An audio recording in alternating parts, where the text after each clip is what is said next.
Hi, I'm Richard Omoni Shoyola, and I'm running for Ward 2 Alderman here in Chicago. And today we're going to be doing something I like to call fact-checking with Richard. We have a documentary here from the Free Press. It's a right-wing media publication co-founded by Bari Weiss, and it has an interesting relationship with the truth. We're going to be going through their recent documentary, Are Chicago Leaders Funding a Revolving Door for Crime? And what I'm going to do is give my thoughts on some of the claims that are being made by the Free Press reporter in the video. And incumbent Alderman Brian Hopkins is featured in this documentary, so I'll be reacting to some of his claims as well. So we'd love for you to join us and grab a drink and watch along and get some of my thoughts on the current state of community violence intervention in Chicago, as well as what I would do to make things better. Thanks for your time. 1130 South Wabash doesn't exist. This program is a fraud. It's a scam. I'm telling you, it's bullshit. It's $100 million. You don't get a blank check for $100 million. Are taxpayers and billionaire philanthropists inadvertently funding gang violence in Chicago? I went there to investigate. For generations, the south side of Chicago has been seen as ground zero for gangs, and I calculated that over the past decade, more than $1 billion has been spent on trying to solve that problem. But I was told again and again that there isn't enough accountability for where that money is going. And I found that some of the city's unusual tactics, like hiring former gang members to counsel current ones, seem to be backfiring, despite support from some of the most powerful Democrats in the state. Breaking news on the Mag Mile. Thieves broke into the Louis Vuitton store. Its windows smashed in by a pickup truck. The thieves scatter in different directions, piling into getaway vehicles. One of the getaway cars crashed, killing local resident Mark Carlo Arcetta on his way to work. McMiller was charged with murder, burglary, and nearly $700,000 worth of theft. So it's absolutely true that Kellen McMiller should not have become a peacekeeper given his outstanding warrants. Though I do want to say here that he was a peacekeeper trainee at the time when the robbery occurred. And so this is an issue of administrative oversight. There needs to be stronger vetting standards and background checks for folks that join the program. But by no means is this an indictment of the entire peacekeeper initiative. And most peacekeepers are not doing what Kellen did. So I'm going to say that this statement is misleading. I also want to spotlight her claim that she found 28 arrests over the past 3 years, with individuals wearing peacekeeper vests, individuals who held themselves out as peacekeepers, and then other community violence prevention programs. So she's engaging in something that's very misleading because she doesn't say that they're explicitly peacekeepers who are being paid by the program. She's just saying, well, they're wearing vests, they said they were peacekeepers. You're going to need to do better than that if you're going to say that the program itself is funding criminals, right? And also 28 out of how many? If this is 28 out of hundreds of peacekeepers, then that's actually pretty good, given the fact that a lot of these individuals are system impacted. They have records. They're the most likely to reoffend in our society. If you just say 28 arrests, it creates this misleading picture like they're all doing smash and grabs, so they're all doing robberies, when, it just creates a misleading picture. So I'm going to say that this one is misleading. At the time of his arrest, he had 4 active arrest warrants. When I saw this story, I had a simple question. How often are peacekeepers getting arrested? So I started digging, and I found 28 other arrests over the past 3 years involving people who identified themselves as peacekeepers or violence interrupters or were wearing peacekeeper vests. You were in the GDs, you were a Stone. How did you get into that life? I was born in it, honest to God, true. I was born nothing around gangsters. That's all. My mama was a gangster, my daddy was a gangster, my grandma a gangster, my other grandma was a gangster, everybody was gangsters. It was just I grew up in it. Like, what is important to say about the Peacekeeper program? The truth about it? It's a good program, they just got some of the wrong people in play. It's some people that got the job, come out here, and they do what they supposed to do. You get me? They do what they supposed to do.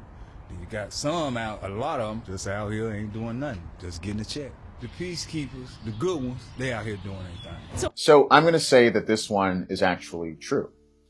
As I stated earlier, there needs to be clearer accountability and vetting for who gets involved with these peacekeeper programs. Listen, government's hard. When you're doling out millions of dollars for a good cause, there's going to be people who take advantage of the system, people for whom it's just another paycheck, people for whom maybe they'll take the check and just loiter. They're not really peacekeeping anything. And so there needs to be higher standards for who's allowed in, and then what specific work they're performing within the program once they've been given this opportunity. Again, I can't argue with folks on the ground. If there are people who are taking advantage of the system, that's something we need to address. So I'm going to say this one's true.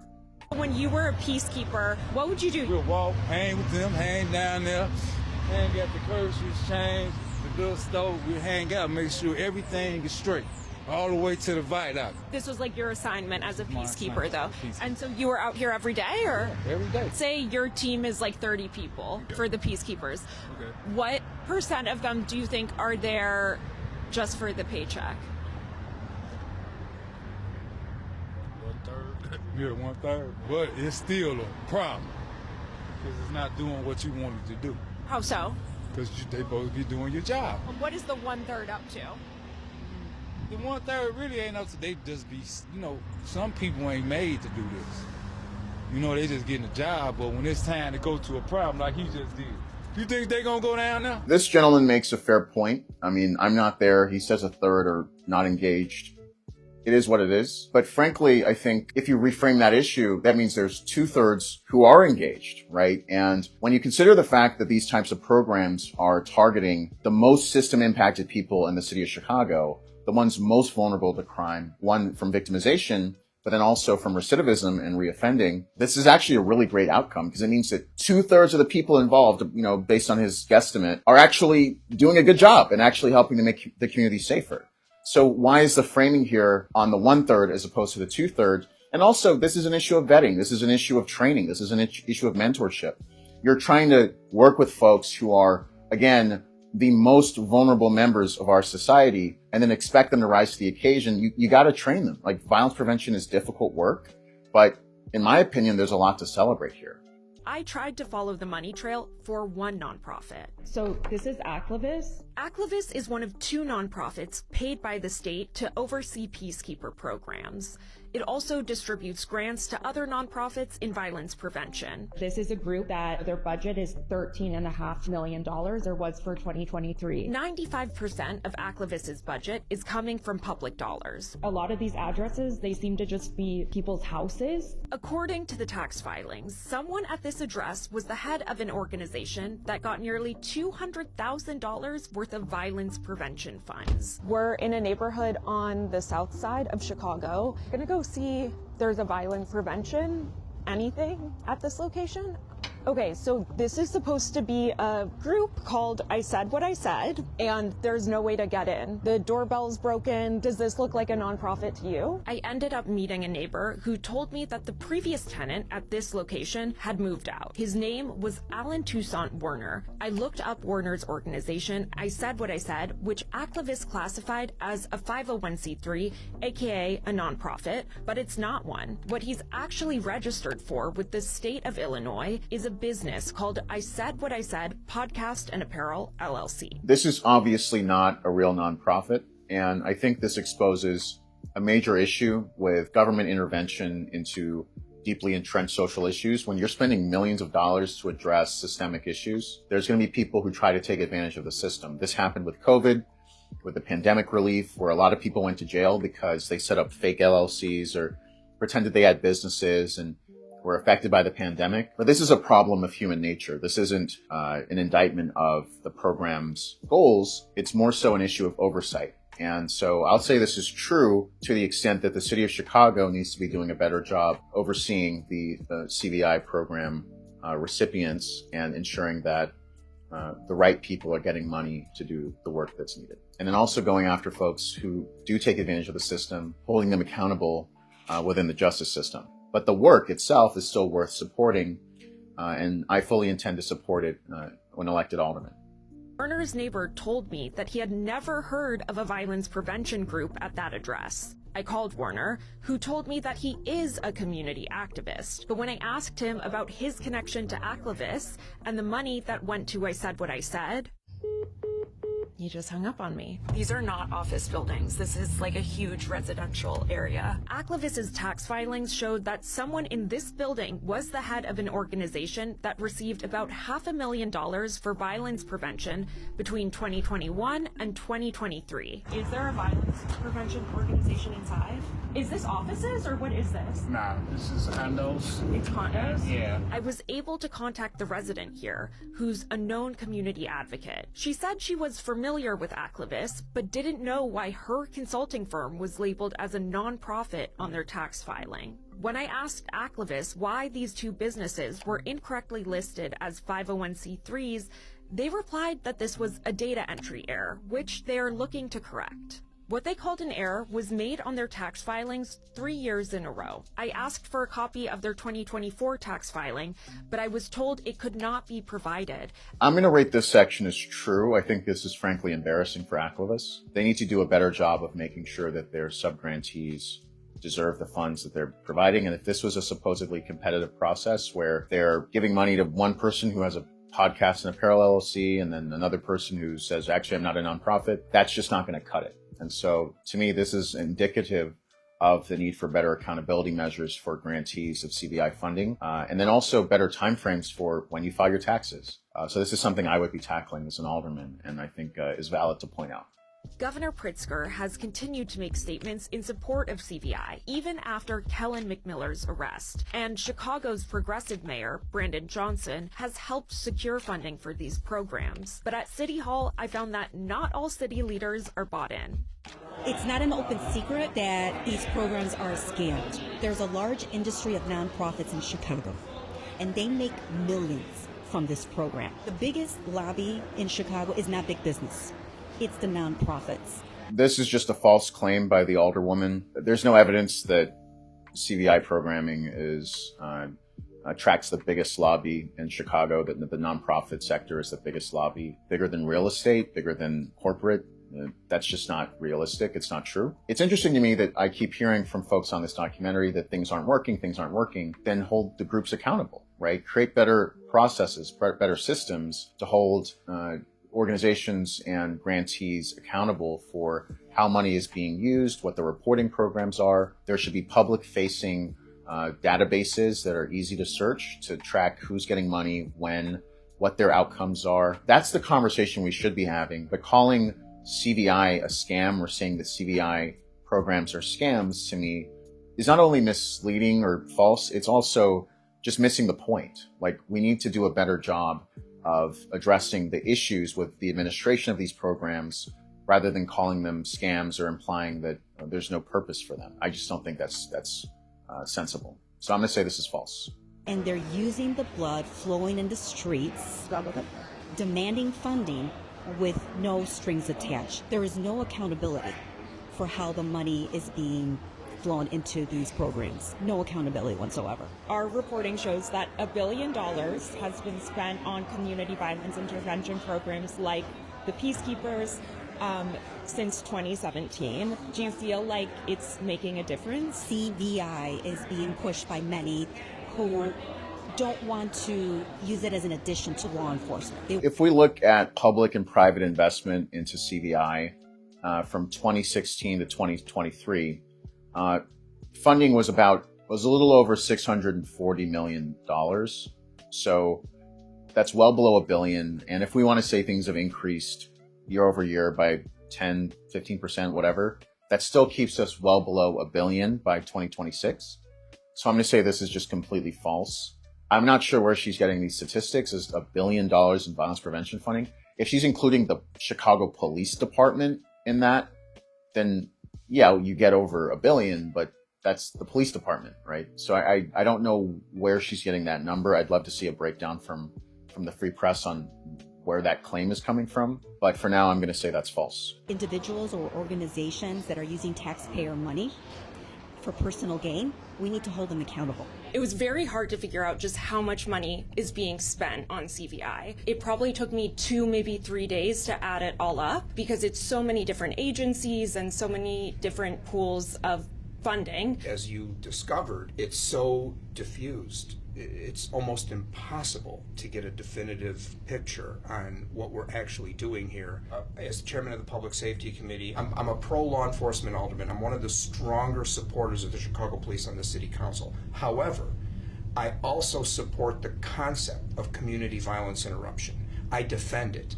And I have a lot of people who think the whole thing is a scam and it doesn't work. I actually think when it's done correctly and effectively, and when it's carefully monitored and outcomes are measured, I know it works. But every time we have some shadowy nonprofit agency that does nothing but take the money with no accountability and squander it or spend it on cars, it undermines the whole concept. It's very damaging to have incidents like this one. Did that kind of change the conversation a little bit? I don't think it did. There was very little media coverage of that incident, but certainly the legacy media in Chicago didn't really pay too much attention to it. Why is that? Well, I don't. Okay.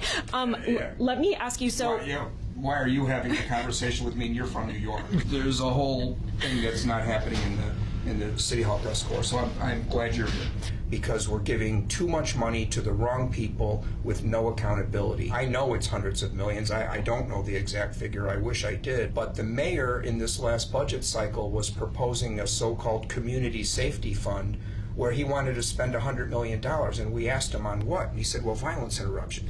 Can you be more specific? It's $100 million. You don't get a blank check for $100 million in government. It doesn't work that way. Alderman Hopkins makes a fair point here. You don't just get $100 million in government with a blank check, or at least you shouldn't. There is the need for greater specificity about where the money for community violence intervention programming is going. I think this documentary does highlight some of the issues with the current structure. But then here's my question for him. If you don't like the mayor's plan, what's your plan?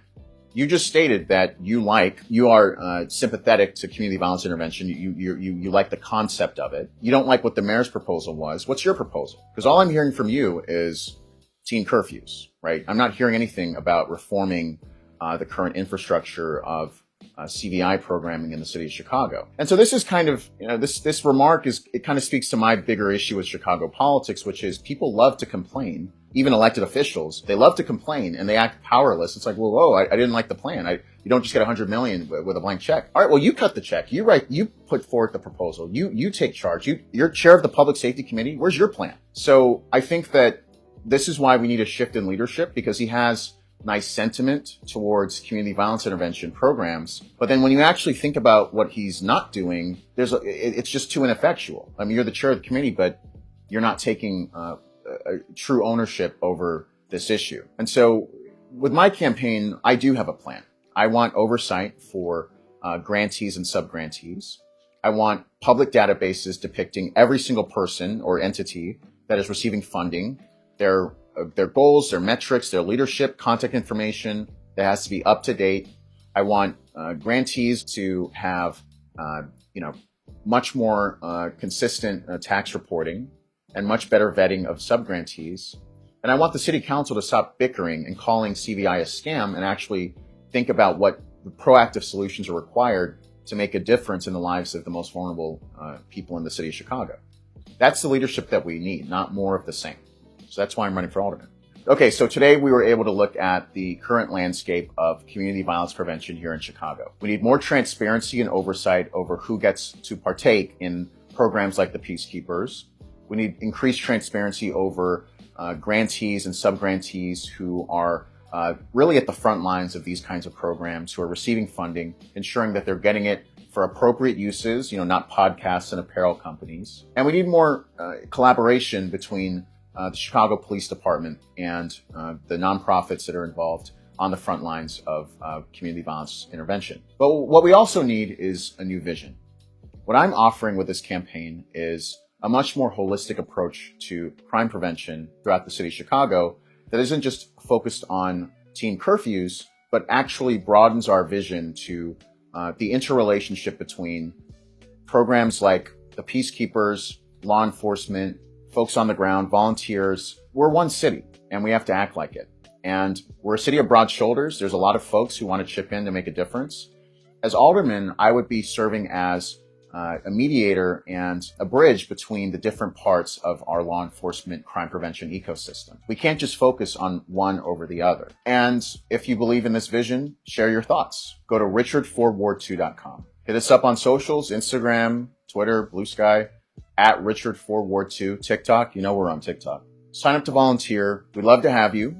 We're going to have a lot of great events throughout the year. And I'm going to be out in Streeterville, Old Town, Gold Coast, River North, Lincoln Park, Michigan Avenue. We're going to be canvassing later in the year, hosting fundraisers, public-facing events, park cleanups, you name it. And, we'd love to have you. Together, we can build a better Chicago. Thank you.